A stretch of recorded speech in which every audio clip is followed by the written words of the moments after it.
Gaza से Iraq तक double युद्ध शुरू।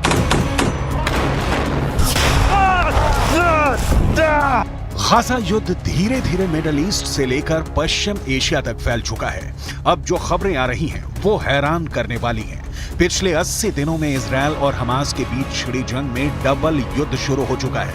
हालात ये हो गए हैं कि एक तरफ गाजा में इजरायली सेना हमास के लड़ाकों से आर पार की जंग कर रही है, जबकि दूसरी तरफ लेबनान बॉर्डर की तरफ से हिजबुल्लाह के लड़ाके इजरायली सैनिकों पर घात लगाकर हमले कर रहे हैं। यहां तक कि हूथी लड़ाकों ने इजरायल के साथ साथ अमेरिकी सैन्य ठिकानों पर हमले बहुत तेज कर दिए हैं। यहां तक कि ईरान के कताइब हिजबुल्लाह लड़ाकों ने इराक और सीरिया में अमेरिकी सैन्य ठिकानों पर रॉकेट से हमले किए हैं, जिसकी वजह से अमेरिकी सेना के होश उड़ गए हैं। हम आपको डबल युद्ध में ट्रिपल अटैक की वो हकीकत दिखा रहे हैं जो आने वाले दिनों में इजरायल और अमेरिका के लिए नासूर बनने जा रही है।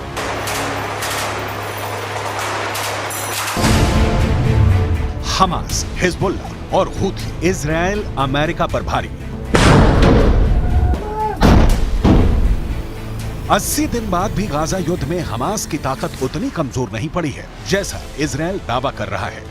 भले ही प्रधानमंत्री नेतन्याहू और उनकी सेना के टॉप कमांडर दावा करें कि इजरायल की आईडीएफ ने पूरे उत्तरी गाजा पर कब्जा कर लिया है, लेकिन हकीकत में अभी भी हजारों हमास लड़ाके इजरायली सेना पर घात लगाकर भीषण हमले कर रहे हैं।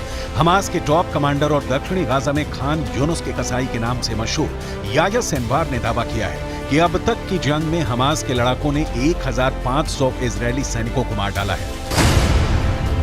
हमास के कसाई का दावा, मार दिए 1500 इजरायली सैनिक।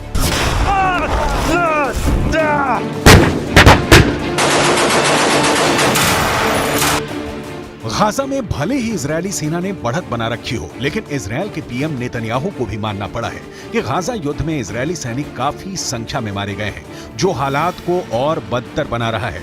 इजरायल खुद मान चुका है कि उसके 475 से ज्यादा सैनिक अब तक जंग में मारे जा चुके हैं। यह आंकड़ा वाकई इजरायल के लिए बहुत बड़े खतरे की घंटी है, लेकिन इस खतरे से बड़ा खतरा अब मिडिल ईस्ट से लेकर पश्चिम एशिया तक फैल चुका है, क्योंकि हूथी और ईरान समर्थित कताइब हिजबुल्लाह लड़ाकों ने इजरायल और अमेरिका के सैन्य अड्डों पर एक साथ हमले शुरू कर दिए हैं। पहले आप ये जान लीजिए कि हूथी और ईरान समर्थित लड़ाकों ने अमेरिका पर कहां हमला किया है। अमेरिका ने ये तो नहीं बताया है कि ईरान समर्थित लड़ाकों ने अमेरिकी सेना पर कब हमला किया था, लेकिन ये जरूर बताया है कि उत्तरी इराक में मौजूद अमेरिका के एरबिल एयर बेस पर ड्रोन से हमला किया गया था। अमेरिका के रक्षा सचिव लॉयड ऑस्टिन के मुताबिक इराक में अमेरिकी सैनिकों पर यह हमला ईरान समर्थित कताइब हिजबुल्लाह के लड़ाकों ने किया था। इराक में ईरान समर्थित कताइब हिजबुल्लाह के लड़ाकों के इस हमले में वैसे तो कई अमेरिकी सैनिक घायल हुए, लेकिन 3 सैनिक बेहद गंभीर रूप से घायल हैं। कताइब हिजबुल्लाह ने अमेरिकी सैनिकों पर ड्रोन से हमले कैसे किए, इसकी जानकारी नहीं दी गई और ना ही घायल अमेरिकी सैनिकों के नाम बताए गए हैं। इराक में कताइब हिजबुल्लाह के हमलों से अमेरिका बौखला गया था। हमास, हिजबुल्लाह और हूथी इजरायल अमेरिका पर भारी। मिडिल ईस्ट से लेकर पश्चिम एशिया तक इजरायल और अमेरिकी सैन्य ठिकानों पर हो रहे हमले साबित कर रहे हैं कि ईरान रूस की शय पर अब जंग में खुलकर कूदने लगा है। हूथी चुन चुन कर समंदर में इजरायल और अमेरिकी जहाजों और टैंकरों पर हमले कर रहा है। यही वजह है कि अब अमेरिका ने ईरान के कताइब हिजबुल्लाह के लड़ाकों पर ऐसा भीषण हमला किया है, जिसकी वजह से पश्चिम एशिया में जंग तेज होने के दावे किए जाने लगे हैं। हम आपको बताते हैं कि अमेरिका ने ईरान के कताइब हिजबुल्लाह लड़ाकों पर जोरदार एयर स्ट्राइक की है। जरा देखिए कैसे। अमेरिकी रक्षा सचिव लॉयड ऑस्टिन के मुताबिक अमेरिकी सेना ने ईरान समर्थित कताइब हिजबुल्लाह पर भीषण हवाई हमले किए हैं। कताइब हिजबुल्लाह पर अमेरिका ने यह हमले इराक और सीरिया में किए हैं। सोमवार यानी 25 दिसंबर को अमेरिकी सेना ने कताइब हिजबुल्लाह पर हमला किया था। लड़ाकू विमानों और मिसाइलों से ईरान समर्थित कताइब हिजबुल्लाह लड़ाकों के 3 ठिकानों को अमेरिकी हमले में तबाह करने का दावा किया गया है। खबर के मुताबिक अमेरिकी सैनिकों के घायल होने के बाद राष्ट्रपति जो बाइडेन ने ईरान समर्थित मिलिशिया समूहों के खिलाफ जवाबी कार्रवाई करने का आदेश दिया था, जिसके बाद ये हमले किए गए। अमेरिकी सैन्य बलों ने इराक में कताइब हिजबुल्लाह और कई समूहों की ओर से इस्तेमाल की जाने वाले 3 ठिकानों पर हमले किए। ये सटीक हमले इराक और सीरिया में अमेरिकी अधिकारियों के खिलाफ ईरान प्रायोजित मिलिशिया हमलों का जवाब है।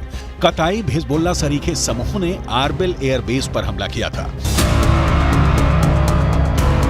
इजरायल और अमेरिका इस वक्त मिडिल ईस्ट और पश्चिम एशिया में डबल युद्ध से जूझ रहे हैं। पीएम नेतन्याहू को लग रहा था कि हमास युद्ध विराम इजरायल की शर्तों पर जरूर करेगा, लेकिन अब खबर आ रही है कि हमास के टॉप कमांडर्स ने साफ दावा कर दिया है कि हमास सीज फायर नहीं करेगा और ना ही कोई समझौता, वो आखिरी दम तक जंग करेगा। गाजा पट्टी में इस वक्त उत्तरी गाजा से ज्यादा भीषण जंग दक्षिणी गाजा में चल रही है। हालात ये हो गए हैं कि इजरायल और हमास की जंग थमने की एक और उम्मीद को बड़ा झटका लगा है। 24 दिसंबर को इजरायली मीडिया रिपोर्ट्स में दावा किया गया कि हमास और इस्लामिक जिहाद आतंकी संगठनों ने इजिप्ट या कहें कि मिस्र के उस प्रस्ताव को ठुकरा दिया है जिसमें कहा गया था कि अगर ये दोनों संगठन गाजा की हुकूमत किसी तीसरी ताकत को सौंप देते हैं तो इजरायल परमानेंट सीज फायर कर देगा। लेकिन हमास के टॉप कमांडर्स ने इस प्रस्ताव को पूरी तरह से खारिज कर दिया है। हम आपको हमास नेता याह्या सिनवार का वो दावा दिखाने जा रहे हैं जिसमें इजरायली सेना को भारी नुकसान का दावा किया गया है। हमास के कसाई का दावा, मार दिए 1500 इजरायली सैनिक। इजरायल की मीडिया रिपोर्ट के मुताबिक हमास के टॉप नेता और कमांडर याह्या सिनवार ने दावा किया कि हमास की सैन्य शाखा अल कसम ब्रिगेड ने 5000 से अधिक इजरायली सैनिकों को निशाना बनाया और उनमें से करीब 1500 इजरायली सैनिकों को मार डाला है। हालांकि ऐसा कोई आंकड़ा इजरायल की ओर से जारी नहीं किया गया है। हमास नेता सिनवार ने इजरायली सैन्य उपकरणों को नष्ट करने की संख्या के बारे में भी बढ़ा चढ़ाकर दावा करते हुए कहा कि हमास ने 750 इजरायली सैन्य वाहनों को तबाह कर दिया है। सिनवार ने इजरायल का जिक्र करते हुए कहा कि उसके कब्जे को मान लेने की शर्तों पर कभी समझौता नहीं होगा और ना ही हमास कभी सरेंडर करेगा। दूसरी तरफ इजरायल के प्रधानमंत्री बेंजामिन नेतन्याहू ने गाजा का दौरा किया है और साफ शब्दों में कहा है कि हम फिर साफ कर देना चाहते हैं कि इजरायली सेना इस जंग को तब तक बंद नहीं करेगी जब तक वो गाजा में मौजूद हर आतंकी संगठन का कब्जा खत्म नहीं कर देती। אמש שוחחתי שוב עם הנשיא ביידן. אני מעריך את עמדתה האיתנה של ארצות הברית במועצת הביטחון, עמדה שתומכת במאמץ המלחמתי שלנו. אמרתי אתמול לנשיא ביידן שאנחנו נילחם עד לניצחון המוחלט. ייקח כמה זמן שזה ייקח. हालांकि इजरायल के भीषण हमलों से गाजा लगभग तबाह हो चुका है। जरा देखिए फिलिस्तीनी किस हालत में पहुंच चुके हैं। इजरायल के ऑपरेशन स्वॉर्ड ऑफ आयरन के तहत इजरायल ने सबसे ज्यादा भीषण हमले उत्तरी गाजा में किए हैं। साल 2023 में गाजा पट्टी में हुए इजरायली हमलों में अब तक 1 लाख से ज्यादा इमारतें गाजा में तबाह हो चुकी हैं।